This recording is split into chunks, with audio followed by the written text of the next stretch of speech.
doing, sir? I'm doing well, Mr. Dara. I'm doing well this morning.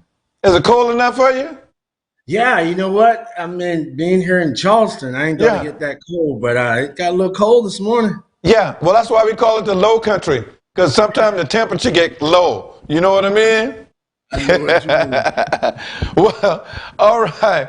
Well, Mr. Jerry Jenkins, as I said, y'all, knows what the hell he's talking about, and he's a loan officer with the Climb Fund. Cousin, bring up this website so that people can see what the Climb Fund is all about.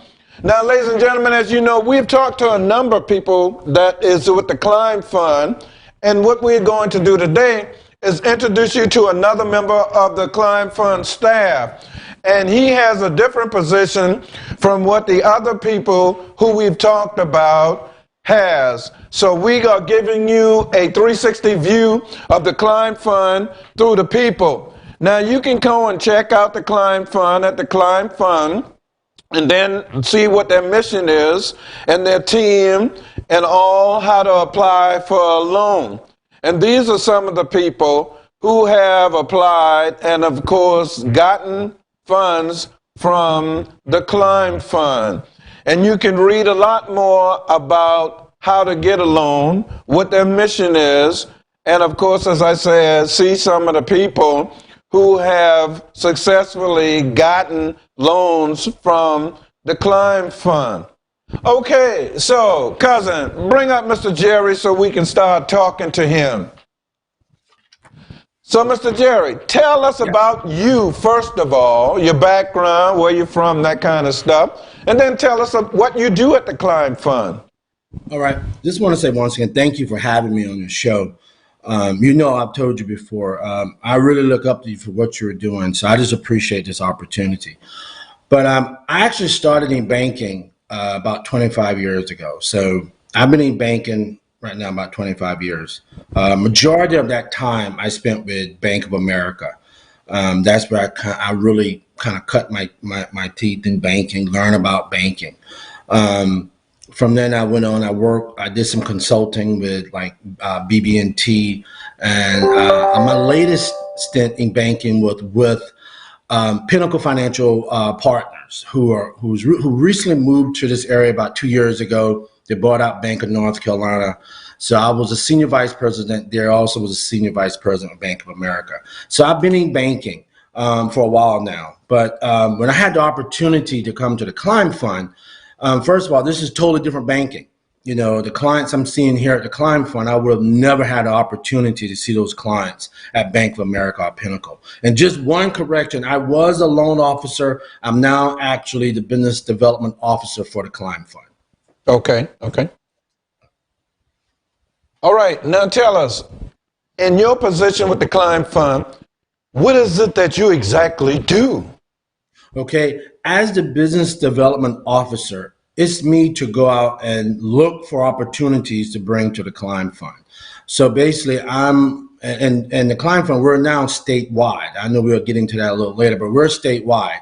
So we can do funding for small businesses across the state of South Carolina. So I'm traveling across the state of South Carolina, talking to small businesses, looking for people who need help in terms of startup businesses, help in terms of maybe gap funding that you have traditional banking, and you're looking for a source of capital to come in between that traditional banking.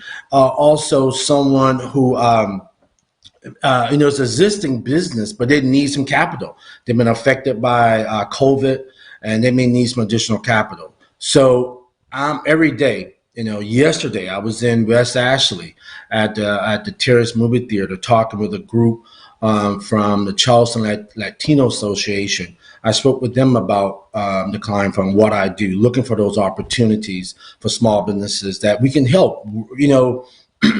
Every day I get up and go to work. My job is to help some small business, and that's not a cliche. That's actually what I do. I get paid to try to find these small businesses within South Carolina who needs funding. Okay, how do you actually go about that? How do you actually determine where to go, who to talk to? Great question, there. I have different referral sources. I always say we don't compete with banks. We're not a bank. I'm going to say that again. We're not a bank. We are a community development financial institution we are a not-for-profit organization. We are not a bank. We do not compete with banks. Banks are our partners. So some of the referrals come from banks. For instance, a lot of banks now are not doing startups. So if a client goes to their banker and asks them about a loan on a startup business, they would refer that to me.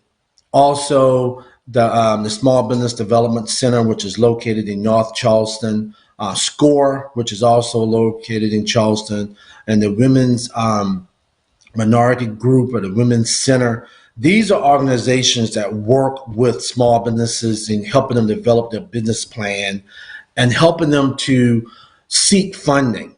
So I get a lot of my referrals from door sources and also word of mouth. And there are wonderful people like yourself. Shows like this also reach out to communities, and I receive referrals from that also.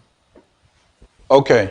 Now, Mr. Jerry, see? Yes. Now, all along, I thought because you had that big S on your chest and that cape on your back, you just use that X-ray vision and find people and say, hey, look here, I can help you obtain some funds.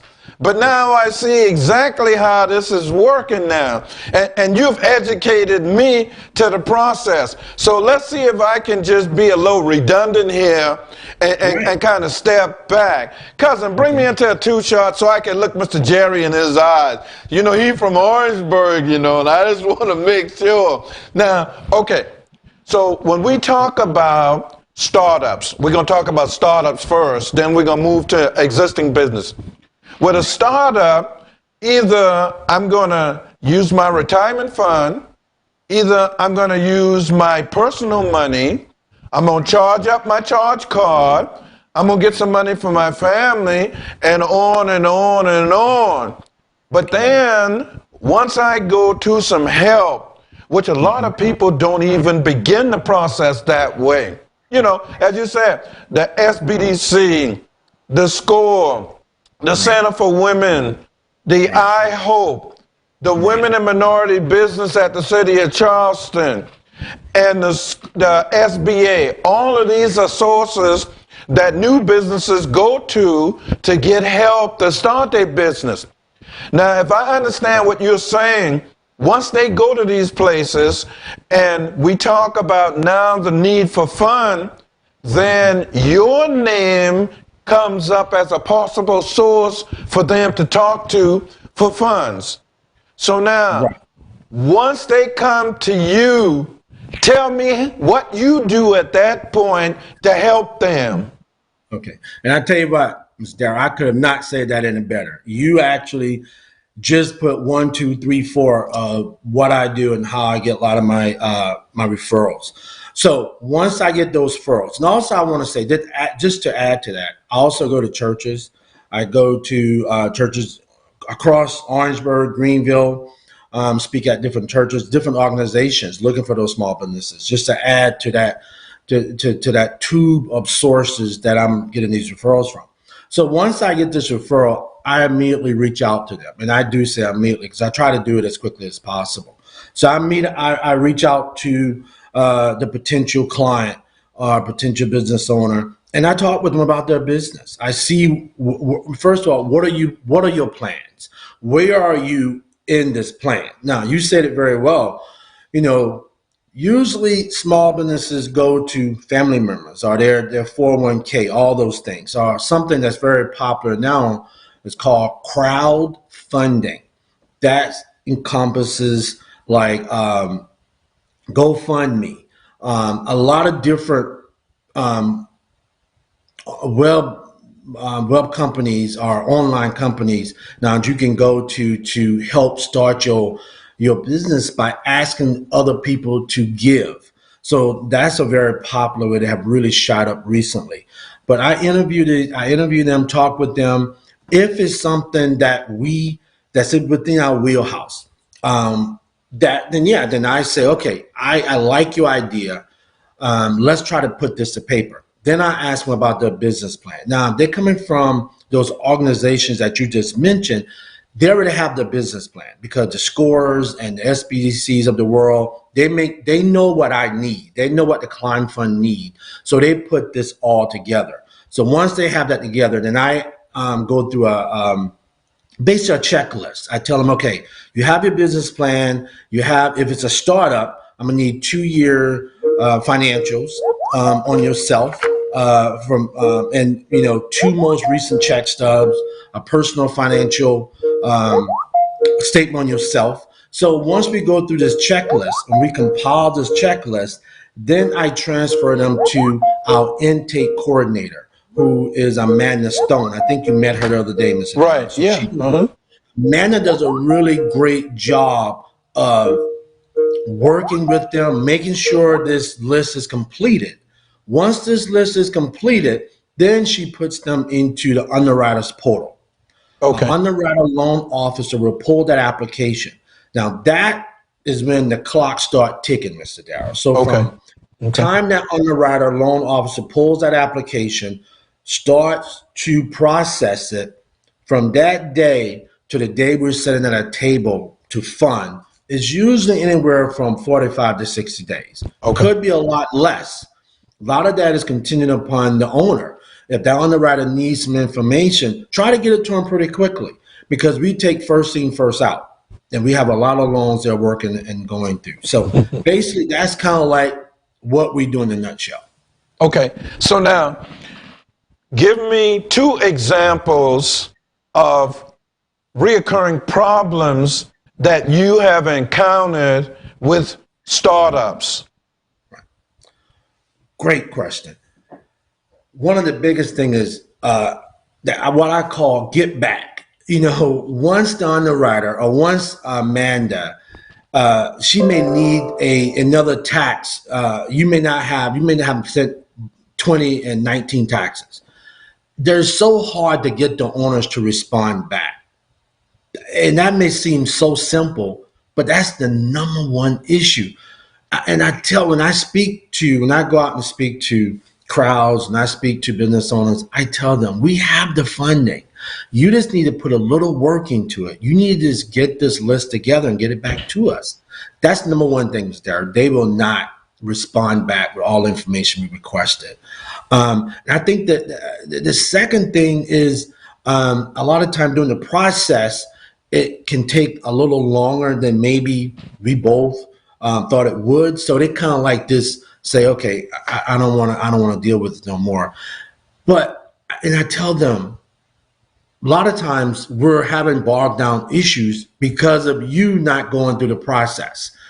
If you just take your time and go through the process, I have 10, 20, 30, 40 of just stories that I can tell you of people small businesses who had a dream, or small businesses who wanted to expand, who we have helped. If you go to our website, I know you'll recognize some of the names that the people we've helped.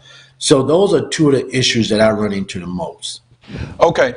So now, during the process, they're getting the paperwork to you. You're assisting them whatever you see that they need to be money ready to loan person. And sometimes people become discouraged, sidetracked, and don't get back to you as rapidly as necessary. But now, let's say that they do. What happens next in the process with you? Right. Well, once I basically transition them to Amanda, I basically do a shadow. I'm just kind of out of the process from that point on. And if they have any questions, they can get in contact with me. But from that point, I'm just here as a kind of like a resource. They're going through this channel. Amanda helps them and prepares them. Then she moves them on to the underwriters. Once the underwriters then underwrites it, and then the underwriter then have to take it. And I want to say this: if the loan is $50,000 or less, the underwriter will do basically a staff review where the underwriter will present the application to our staff for approval. If it's over 50,000, we'll then take it to the board of directors, and the underwriter will have to present that loan to the board of directors. Once it is approved, then we move to the next department, which is called the closing department. And there's another Amanda in that department, a different Amanda, but she gets in contact with them. The Amanda and the loan officer will do a warm conversation with the owner, telling them they've been approved, and now we're moving through the funding process. That's a twofold process. If there's real estate involved with that closing, then they have to go find an attorney. If there is no real estate involved, then we can close it ourselves in the office or at their business. So it goes a little quicker if there's no real estate involved. Okay, now I heard you say something about the process of evaluation at and in the office. Right. Without any trade secrets being revealed. Generally, what does that involve? You know what? It starts that loan officer knows everything about this business, from the business owners, and I call it basically the 5 C's. They want to know everything about this business. So when they present this, Mr. Thayer, they're telling them, they're basically presenting who the owners, who are the owners. Okay. They're presenting their resume. What have they done to get to this point? And now they talk about the business. Now, as a community development financial institution, we have funds from different organizations. One of the ones you mentioned, the SBA, that's one of our largest supporters. So at the SBA, we have a checklist of things that we must do. One of those is that the impact in the community. We want to make sure that this small business has a great impact in the community. And you may say, well, how? We want to make sure they're employing people from their community. Okay. We want to make sure that whatever the business is, it's going to help the community or communities around it. So that's one of the boxes we check. Also, Mr. we are mission funders.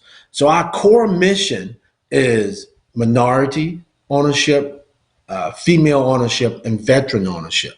But that being said, we lend to any and everyone, any small business, but that's our core. So the SBA also want to make sure that we are reaching minorities, business owners, female business owners, and veteran-owned business owners. So we put a lot of emphasis on that also as we go through the process. Okay, now let's identify the types of businesses that seem to be more frequently requesting funds. Okay, we do have a lot of restaurants. If you look at our portfolio, I would say about at least 35% of our portfolio is retail, is restaurants. So we know a lot about restaurants, but we also have everything from, we're getting a lot of generation in trucking now. With so much of industry is moving to Charleston, Volvo, Mercedes-Benz, Walmart, Boeing, with all these companies coming into the area, trucking has become a really big force for us. Also, Trident is now offering some CDL classes, and I think some of them you can get a waiver on the tuition. So with all this occurring in the community, trucking has really become a really big loan source for us. So also we look at everything from, we go from restaurants to trucking to industry related. We also there are, flower shops. So really there's a large gamut of businesses that we look at. Now tell me about female businesses. Has there been a lot of those starting up from the pandemic and into this year? How do you see female businesses growing? Well, starting. Let's talk about starting. Well, the pandemic, if there's any good things that came out of the pandemic, it kind of cooked up our entrepreneurial spirit, right? It's got people to thinking of different ways of sourcing income. And one of those ways are, hey, let me become my own boss. So yes, we have seen a large spike in female-owned businesses everywhere, from going into, real fun, you won't believe this, I've had so many females have gone into trucking. now driving semi tractor trailers. That's been a spike. Also going into, baking, open up baking shops and donut shops and restaurants. But also I've had them go open up restaurants. There's several applicants I've dealt with that open up restaurants, pop-up bars, wine bars. They're in Charleston, Somerville, Columbia. So yeah, we've seen a great spike in female ownership, minority female ownership. And I'm going to tell you, another great spike has happened in veteran-owned businesses. For Veterans Day, I was down in Beaufort for a veterans program, and we have seen anywhere from a 5 to 10% increase from veterans who are kind of transcending out of the military now, getting into civilian life, and they're starting to develop businesses, things they've done in the military. So we really seen an increase in veteran ownership also. Okay. Well, the thing about it is that normally people start businesses for various reasons. And of course, as you said, the COVID has perpetuated people to accelerate. And normally, when we say various reasons why people start a business, we have a housewife whose children she's raised, educated, and now she's finding something else to do. So she may start a business as something else to do. Then you find someone who's worked for someone and come to the realization that they have an idea for a product or service that they themselves start their own business. So, those are just two examples of the many reasons why people start a business. But with the pandemic, what it encouraged people that, you could be working for someone today and tomorrow for any reason, you are unemployed. So people said, I better jump before I'm pushed. And actually, COVID pushed people, because if you had a job that required you to come to work every day and you could no longer go to work every day, what are you going to do? I mean, you got to find something meaningful and worthwhile to do. Of the people that you've talked with, how many of them seem to be focused on specific ideas for their business, and how many seems to be just generalizing what they want to do, and you have to focus them on what they should be focused on?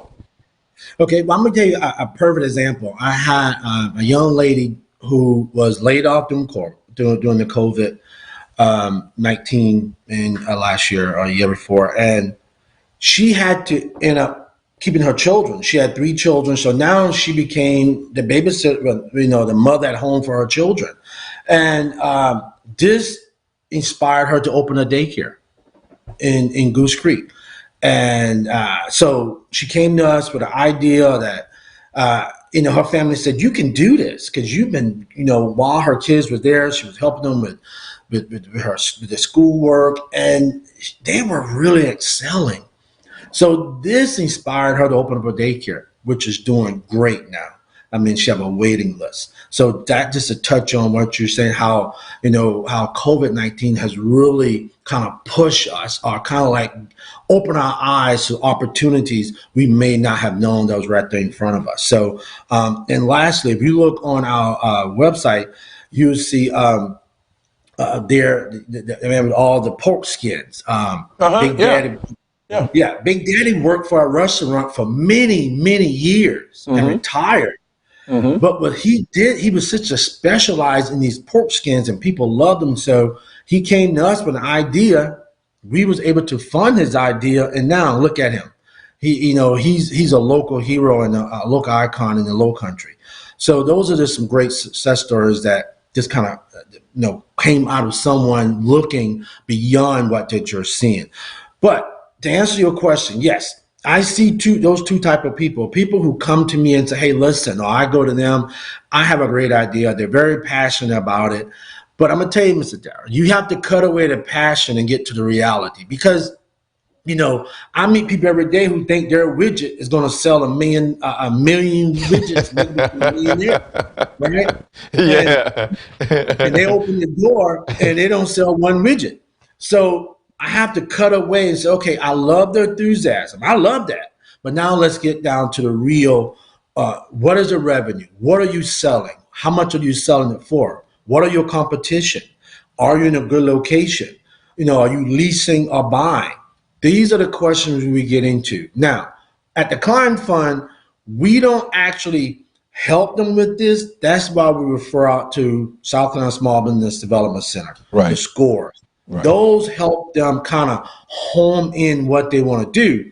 But when I interview with them, I'm asking them those questions because I want to make sure that I'm seeing beyond just their enthusiasm of starting my own business, because that's only going to last until that, until you're not selling it. Yeah, I understand exactly what you're talking about. As you may or may not know, I used to teach one of the small business courses at Trident, and I would be involved with them writing a business plan. In that class, we have a business plan, with the marketing, the finance, the management portions of the business plan, the executive summary and stuff like that. So I follow a little bit about what you're saying as far as that is regard, because when they come to me and I'm looking over their financial plan, as I spoke with one of your contemporaries, Miss Grace, and she talked about in the underwriting capacity how she reviews their financial plans, the income statement, the balance sheet, the break-even analysis, those financial statements. But anyhow, now, you said something earlier that I want to kind of circle back around to so people can understand exactly where does the Client Fund fit into the scheme of helping businesses find funds. We talked about all the places and all the different ways in which people can do so. Then we come to the commercial banks, the traditional banks that people look at as far as loans to businesses. And as you indicated, sometimes they are not at that point yet. So what is the difference between you and the Client Fund and the Bank of America? Okay. Well, the traditional banks, what we call them, their rates are a little less than our rates, right? Because they are traditional banks. They're lending on, based on you have a good plan, you have something that we feel going to work, it's going to grow our portfolio, it's going to grow our bank shares, it's going to grow our stockholders. So they look at it that way. Their underwriting are geared toward making profit. A lot of traditional banks don't do startups. You have to be in business at least 2 years or 3 years to some traditional banks before you can get a loan from a business loan. So traditional banks, we don't compete with them. Like I said, we're their partners. If you go to them and they cannot help you, they will refer you to companies like myself. Now, and a lot of times we have to actually get a declination letter from the traditional bank saying you was turned down, so that we're sure that you cannot get a traditional loan. And you may say, well, why do you need that? Because we don't want to go in a situation where it's predatory lending. Our rates are a bit higher. Right. So we want to make sure that when you can't get that loan, we're here to help you. And just give you a quick, Ms. Dara, our rates are basically anywhere from, average is about 9-10%. Some money is about 2%, but that goes different ways. That goes with a lot of requirements, certain requirements for certain rates that we have. Okay. Now, explain to the people, why would your rates be slightly higher than a traditional bank? Awesome question. Because of the risk, right? Okay. We are risk-based pricing. So we're taking a risk. A lot of our clients are, like I said, startups. So there's a 50% or higher chance that our startup is not going to succeed. So that's money that we're investing in your business. So it's risk-based. Right. That's why traditional bank don't do a lot of it. Also, so that's the driving reason why our rates are a little bit higher. Now, I don't know if I can get into this, but like we have SBA funds, we have EDA funds, we have USDA funds, which are made for rural areas, and we have banks that actually give us funds to lend out, and we have our own funds. Right. So all those pots of funds, Mr. Dara, may have different requirements in terms of interest rates with them. Okay. So that's why our rates are a little bit higher. But what we like to do is this: once you get in and you go through the process, we like to call it graduation. Then we can graduate you after your loan is paid off. We can graduate you to traditional banking. Okay, okay. But you know, what I want people to also understand is that you guys invest a lot more time in assisting startups as Yes. opposed to traditional banks. So Yes. If I could that give in you that. itself is an additional cost. So we understand in America that service costs. And so Right. if you're going to take me from not understanding to fully understanding, then it's reasonable for me to assume that there's going to be some kind of fee incurred. And so Right. offering at a slightly higher interest rate, allowing me to along the way understand the process and help me through that process, hey, it's worth it. Really, it is. I think so because, you know, I pay more for a hamburger if I go to this certain place on the corner of Rutledge and Mount Pleasant as opposed Right. to the same hamburger at that place on Haggard Avenue and Spring Street. So Exactly. it's reasonable to understand them. Okay, well, Mr. Jerry, I promise you we'll be done in about 20 or 30 minutes. So Okay. what I'm going to do is I'm going to hit you with a quick question, and then I'm going to allow you to close us out. What percentage of your business is startups as opposed to existing business? Because I know y'all do a lot with existing business, and when I bring you back, I want to zero in on existing business. But what percentage of your business is startup and existing? About 40% of our businesses are startups. Whoa, Yeah. whoa. Yeah. And the other 60 involve people who are already in business.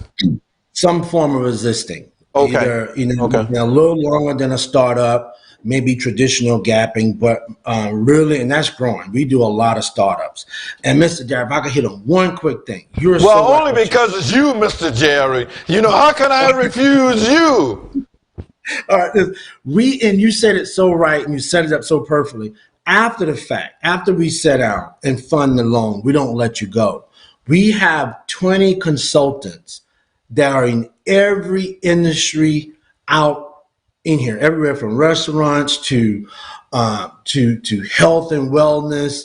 I mean, to car accurate care. We have every consultant, and what these consultants do, they reach out and help our small businesses that we loan money to if they need any problems. Any problem, we call it technical assistance. They need Right, any right. problem with HR. They need a problem with their accounting, and that's free.